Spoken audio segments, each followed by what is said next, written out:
Oh, hello, I'm Chris Horrocks, and I used to teach home economics many years ago when I lived in England.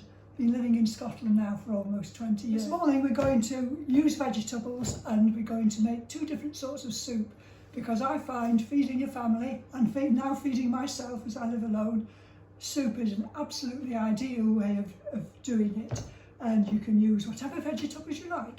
But this morning we're making soup using a variety of vegetables. To start with, it's going to have a tablespoon of olive oil in the pan. I'm going to clean the vegetables in a bowl of water. If you leave onions soaking in the water for a few minutes before you attempt to peel them, you'll find they do peel very much more easily. When you're preparing carrots, just cut a very small amount off the bottom. You can leave the top as it is for now, and then scrape the skin off. The skin on a carrot is extremely thin, and even peeling it removes more than you really need to.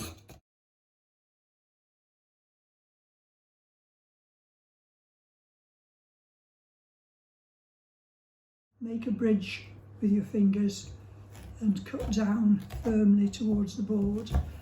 Now, a carrot is a much tougher vegetable to cut, so you need to exert a bit of force. Now you've got the end and you can see how far down it goes, and you can just take a very small amount out of the top for the bit that you're not going to eat, and not waste an inch at the top. I've seen people prepare carrots by just chopping a lump off the top. It's rather a large carrot, so I'm cutting it into quarters. If it's a smaller carrot, just cut it in half.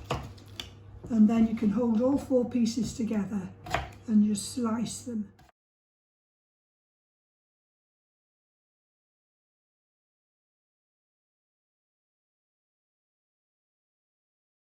It's softened leaving it in the water for a little while, and makes it a lot easier to peel.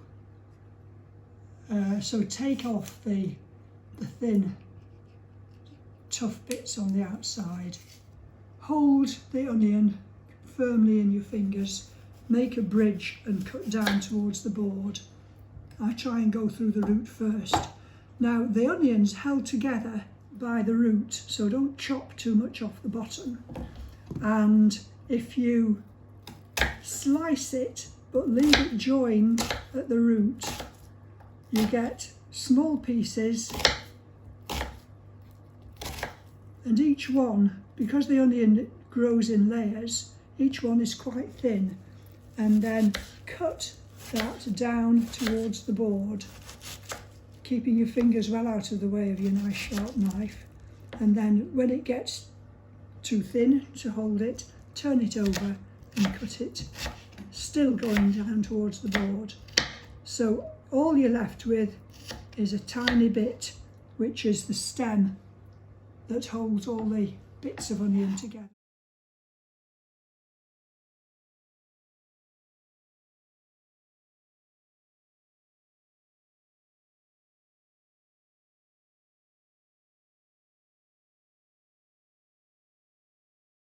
There's very little waste on a stick of celery. Just cut off the bit where it was attached to the plant, and then remove the end, the top end, and try and remove some of the stringy bits.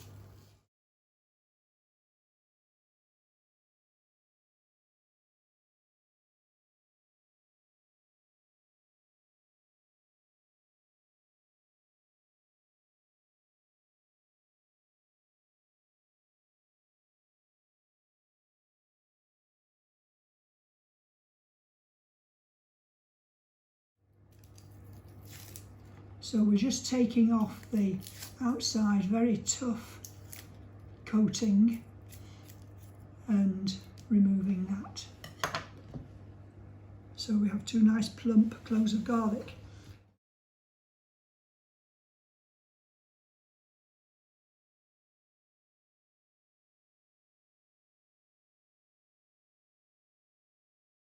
So the heat's on high to get it hot to begin with, and then I'm going to turn it down so that it doesn't overcook or cook too quickly.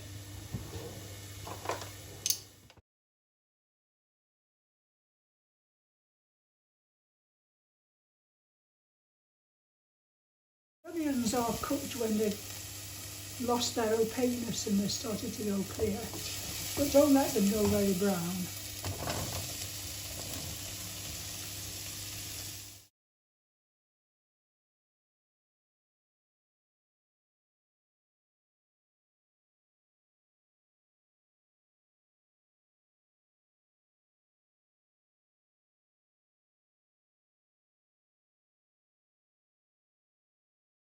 Trimmings from leeks, and there's some herbs from the garden, and there's some bits of the celery, the root that you don't normally eat.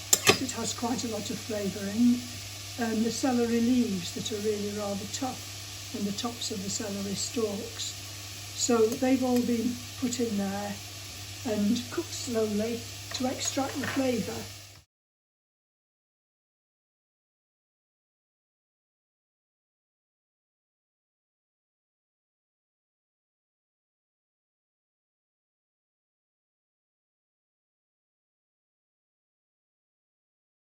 I haven't put any salt and pepper in it yet, and there's lemon juice to add, but that is better added later.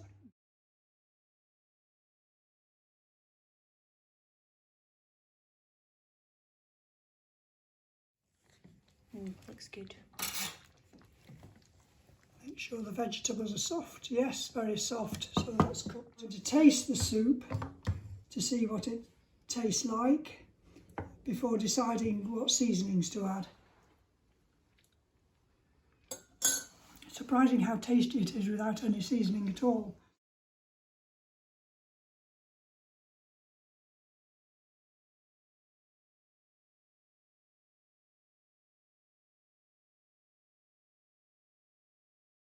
And I use Tina's sea salt.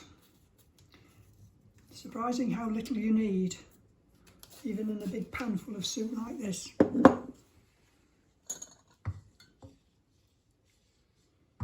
And taste it again.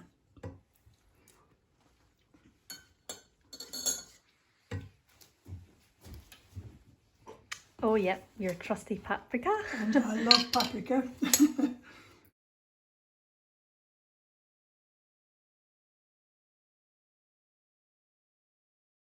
You can eat the soup just as it is, or if you wish you can blend it all and make it smooth.